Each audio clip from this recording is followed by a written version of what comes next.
Welcome to today's episode of Enlightenedness TV. Today I'm going to go over why you should listen to me about enlightenedness. Remember, enlightenedness is your ongoing, persistent, perpetual seeking or attaining of clarity and understanding. So remember that premise of enlightenedness. I just want to make sure you understand what that is before we go into anything else. Why you should listen to me. I've got my notes here on my beautiful notebook. By the way, if you're gonna have a notebook of ideas, one of my mentors said, somebody asked them, why do you buy $50, $40, $30 empty notebooks? And he said something brilliant. He said, because in a few years, this notebook is gonna be worth millions. And what's worth millions are the ideas you write in the book. And you will want to write down ideas because ideas escape you. So enlightenedness is a perpetual, ongoing, persistent seeking or attaining of clarity and understanding. Remember the term enlightenment? Enlightenment is the freedom from suffering. If you are not suffering from something which has no need for you to suffer, you are attaining a state of enlightenment. And vice versa, in order for you to be able to become free from suffering, things that cause suffering, jealousy, anger, hatred, fear, anxiety, those things are all made up.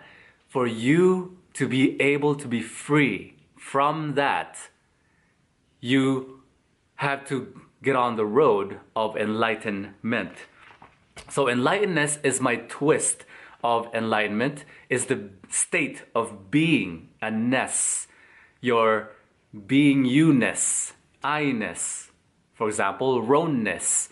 I am an individual as you are an individual, and the ness part is the being, the state of being. So enlightenedness is a state of being enlightened.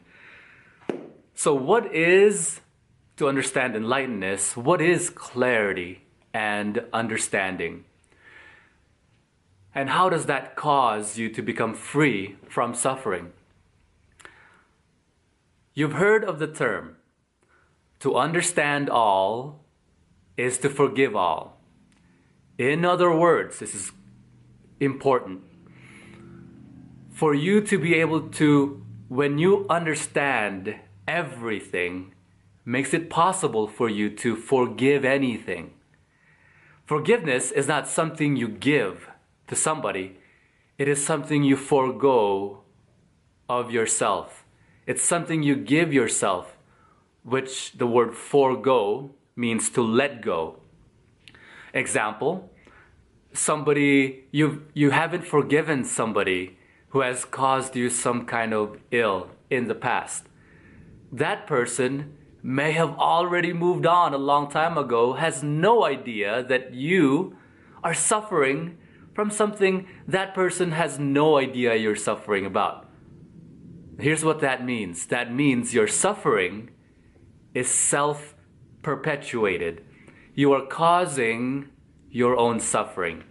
So forgiveness, when you can understand everything, when you understand that that person is just doing something you would do yourself, they want the same thing as you are. For example, you are on the road and somebody cuts you off and you get pissed. And without even realizing that, and then later on you realize that you would do the same thing. You're just both trying to get somewhere. That person was probably late for his job, and you've been late before, and you've cut off people before. And so when you understand that, you immediately begin to forgive it. Forgo your suffering. So why you should listen to me about enlightenedness? In 2008, I began a dating coaching business in the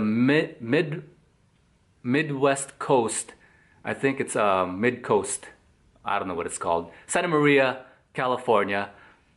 Right after the military, I started a dating coaching business in which I went out and I helped men connect and meet women.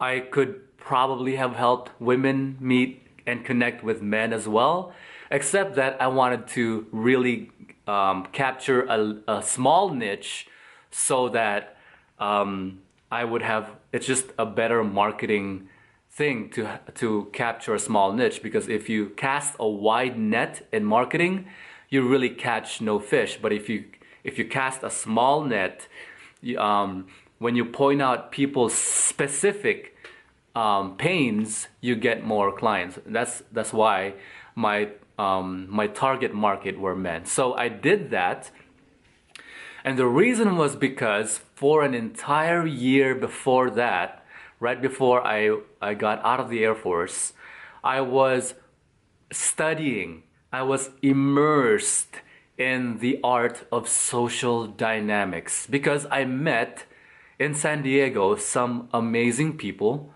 who considered themselves dating coaches. I was very fortunate to have met them.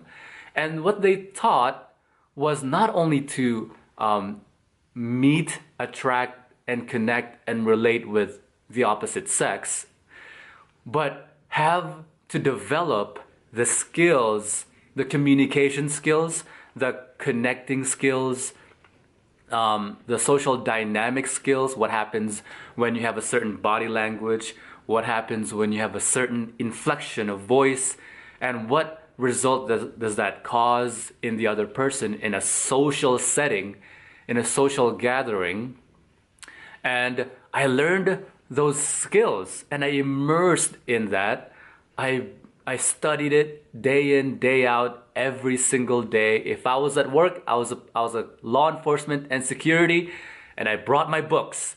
I brought my laptop, and I was immersed. I was obsessed with finding out what makes a person tick, what makes a woman tick. Why does she do what she do? Why is she attracted to the certain things that she's attracted to? And why are men attracted to certain things?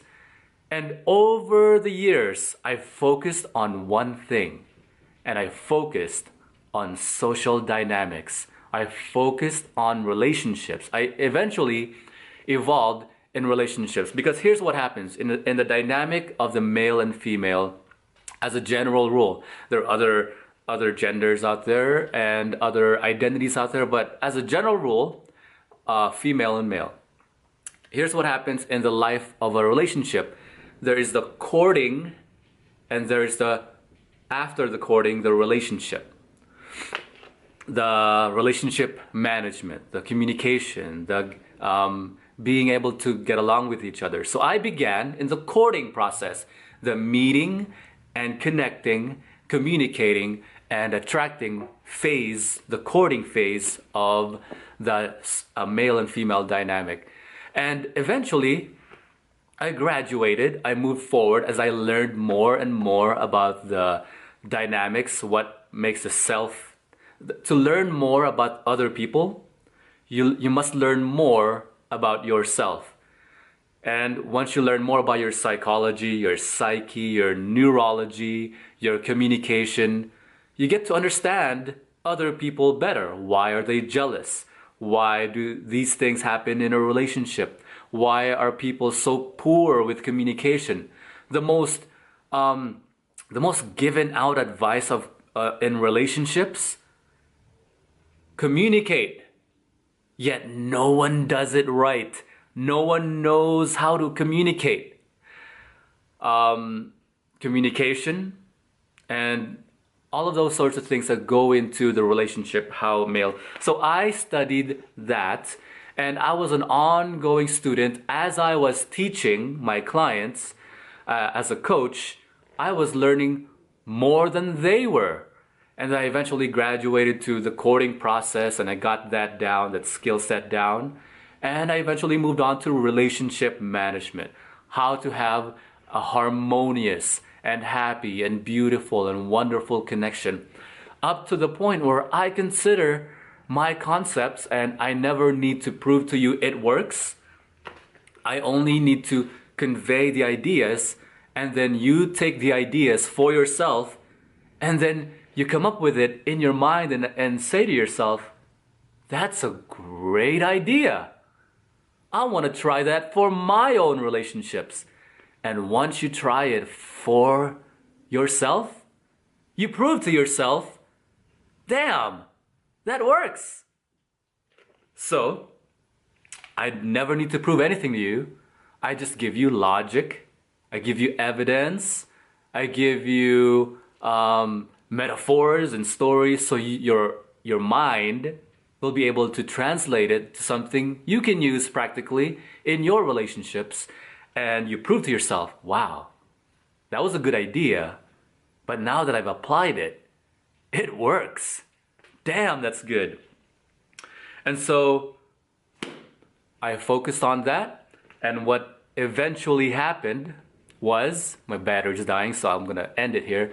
What eventually happened, inevitable result, is that I learned more and more about the human psychology, the group dynamics, and then I met, oh man, I don't have time to get into this, but I went into an industry of leadership development, and I developed leaders. I taught them how to influence people, and I coached them and trained organizations and how to communicate with people so that they can lead a voluntary army. You know influence when you're able to lead people who are voluntary people, who are not there because you pay them to be there, who are not following you because they're paid to follow you. They are there on their own volition, and they follow you because of your influence. John Maxwell calls it the highest level of influence, when you can lead voluntary armies. And so that's my journey to learning the dynamics between relationships, the dynamic between the seeking and attaining of clarity and understanding of the self, and which I've written a book on relationships called Relationships 101. I encourage you to read it to understand more about the mind, and connect with me on my social media so you can grab a hold of some of these concepts, some of these ideas that you can hold for yourself to be able to really attain clarity and understanding. So connect with me on my social media.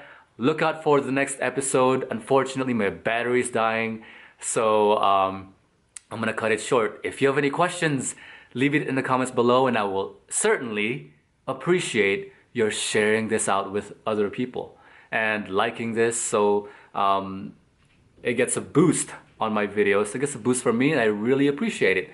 I will talk to you soon. Bye-bye.